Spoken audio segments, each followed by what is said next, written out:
Hi there, welcome to day 87 of the 100 Days Python Programming Challenge. Today's topic, I would show you how you can work with forms in Flask. You would learn how to create forms, how to undo submission, how to validate user input, and how to provide feedback using the Flask Flash message or in Python. Let's get started. Hello, everybody, and welcome back.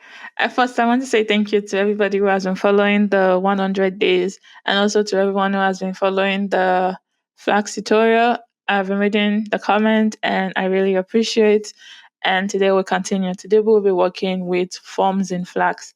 Forms are a crucial part of web application. They allow the users to be able to input and submit data. And in Flask, you can easily create forms, you can easily undo submission, you can validate the user input, you can provide feedback to your user. And in this tutorial, we would walk through the steps and details. We'll create our form using HTML, we'll undo the form submission using Flask, we'll validate the user input, and we'll provide feedback using the Flash message. Flax Flash message. So the first thing again is to always organize our project. So I have a folder working with forms, and in that folder, the first thing that I would have is my app.py, and then I want to have my template. So I'd have a folder that I would call template, and in this template folder, I would have my HTML. So why is the okay? I thought template was with two S's. And then in there I would have my base.html, and also I would have my form.html. And we would also have like CSS code. So I want to also have like another folder. I'll bring the folder out. So I have my static folder, and this I'm bringing this out. Yes. And in my static folder, I want to have my CSS folder. I'm not having any JavaScript. So in my CSS folder, I would have my style.css. Okay, so I've set up my project. These are my folders and my forms. So the first thing that I want to do is to create my base template. My base template, so it will have the HTML, and I would have my form template. Do not worry, tomorrow I'm going to go into details about the base template because tomorrow we'll talk about template inheritance. So catch that tomorrow. So this is just going to be like a template that would have the flash message, and I would have like a footer, an header, the body, and so on and so forth. So it is mostly to show the flash message. So let's have our HTML code.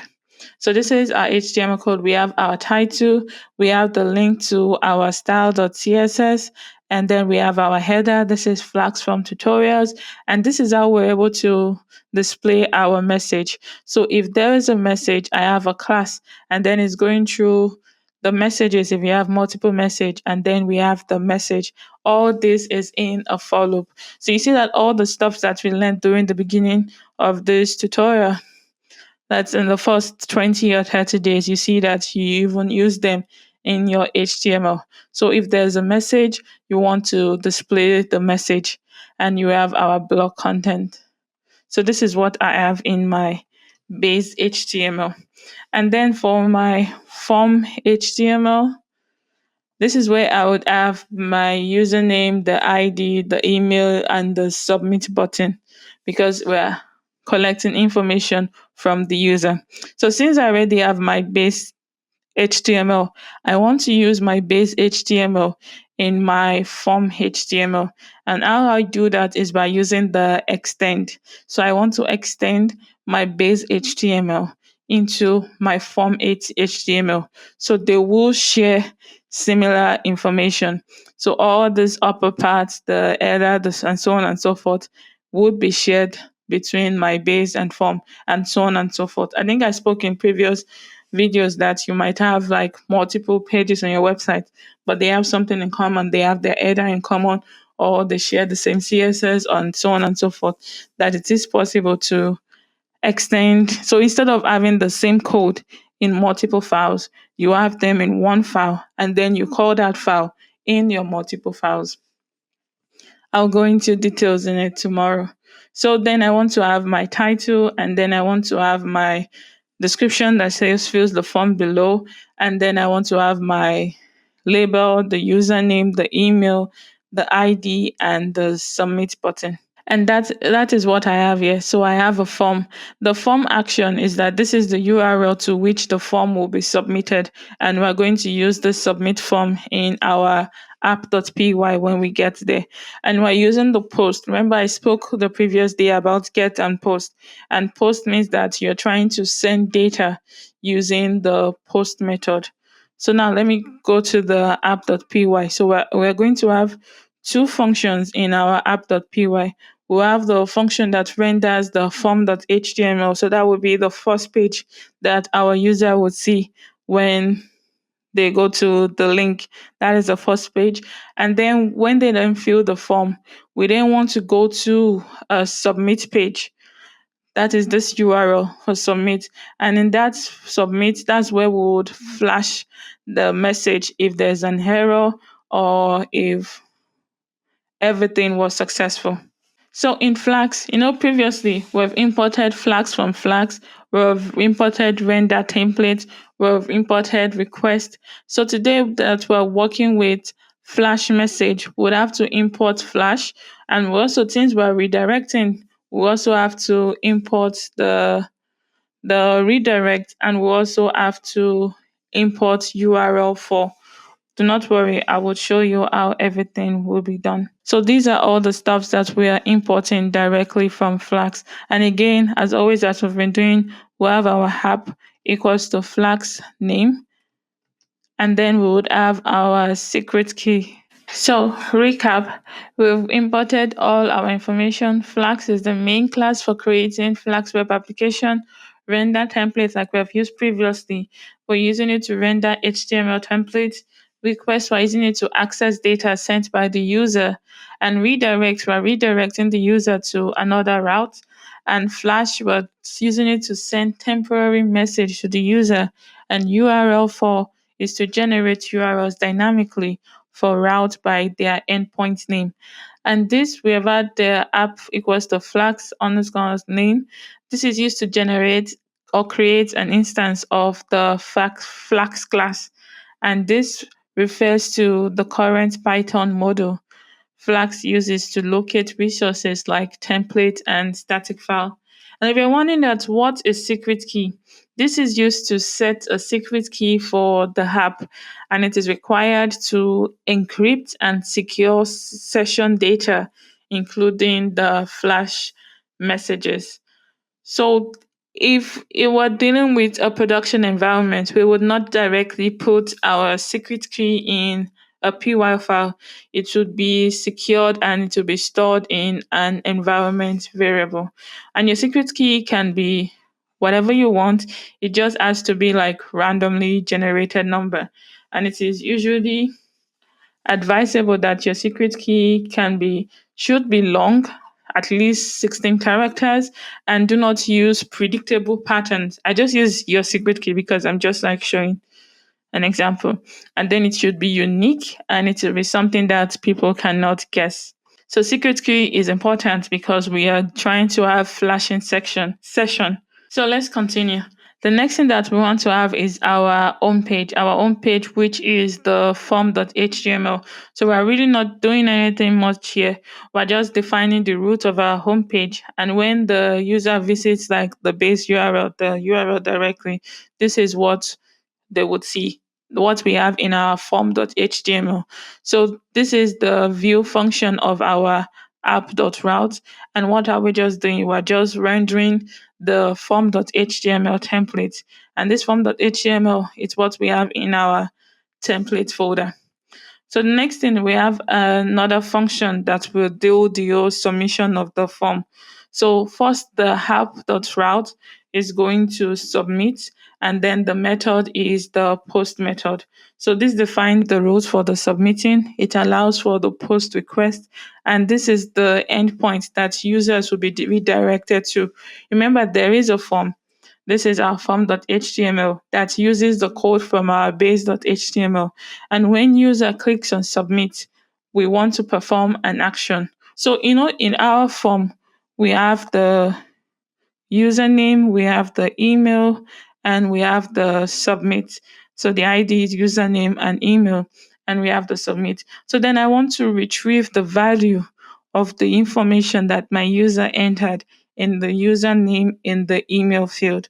And what I will use is the request.get, but it's in the form. So request.form.get. And then what am I getting? I'm getting the username field, and I'm getting the email field.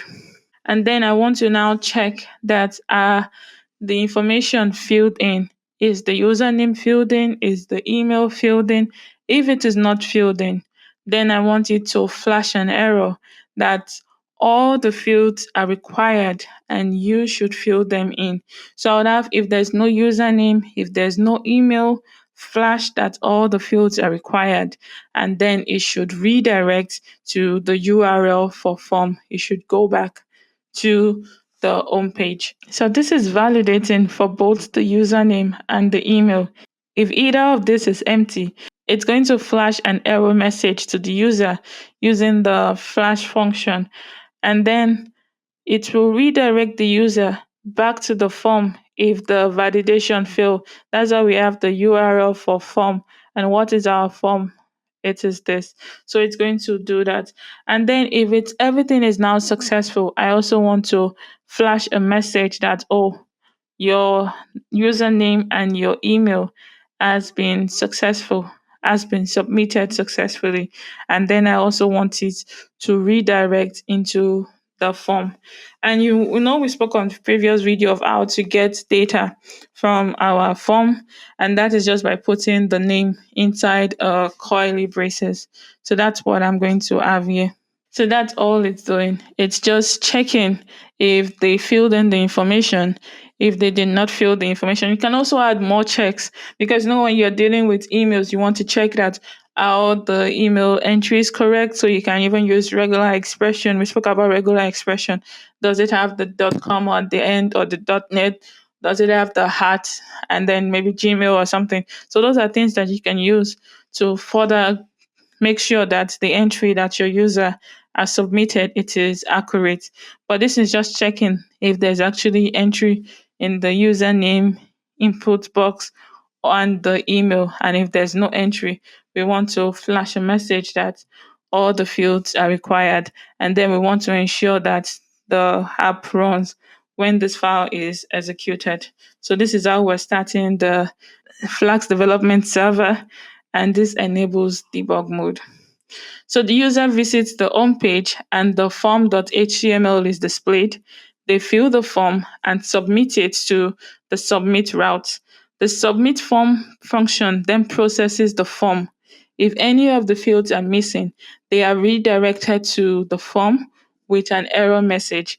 And if the form is valid, a success message is flashed and they are redirected back to the form. So the flash messages are displayed on the form pages using the flash functionality.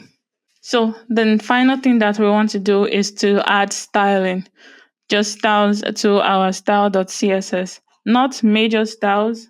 Again, I won't go through the styles because it's majorly Python that we're doing. But I've still not gotten feedback if anyone wants me to make like CSS and HTML codes. So these are just like styles for the different classes that we have for the body, the header, the form. I said max width, the background, the label, and so on and so forth. So I believe we have everything that we need. So now let's run our app.py. So this is our very nice looking form. You see, we have the Flask form tutorial. I believe that comes from our base HTML. So you see, we have this in our base HTML, and then we extended it into the form.html. That's why we have the Flask form tutorial. And see, this is where we have our form. Even the copyright stuff came from our base.html. So now imagine you have like multiple pages. They would all share this title and the footer because we inherited it from our base.html. So now this is the form. We have the username and email. If I click on submit, I did not fill anything. If I click on submit, you see we get our flash message that all fields are required. Another thing you can do is to, if it's an error flash message, you can make the color red. And if it's a good flash message, you can make the color green. So if I just put a username and then an email and then I click on submit, you see we get thank you and then the username and then the email that has been submitted. There's in HTML, there's something you can also do by adding required to the input type. So if I come here and I just add required, and then to the email, if I also add just required. If I don't enter anything and I click on submit, you see, please fill out this field. That is because we made the username and email field, we made it required. So that's something, if you see, sometimes you want to fill like your contact us form or something. So it's either they handle it with Flask or just by adding required to the input box. So these are the methods that you can use Flash messages. You can use Flash messages for a variety of things, for your registration form, for your sign up form, for your contact form. This lets your user know if there's a problem, if their email is not filled correctly, if the entry is inaccurate, and so on and so forth. And you decide what message you want to put in your flash messages. You state that in your app.py. So you see here we flash that all fields are required and then it's an error.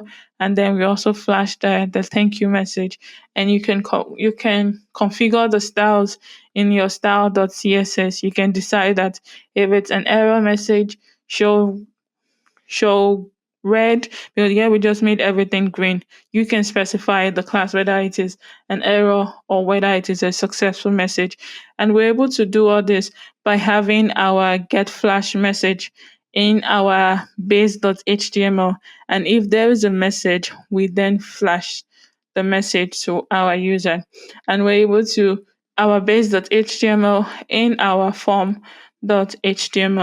So you do not want to miss tomorrow video when I go into details about template inheritance, how we're able to inherit our base.html template in our form.html template.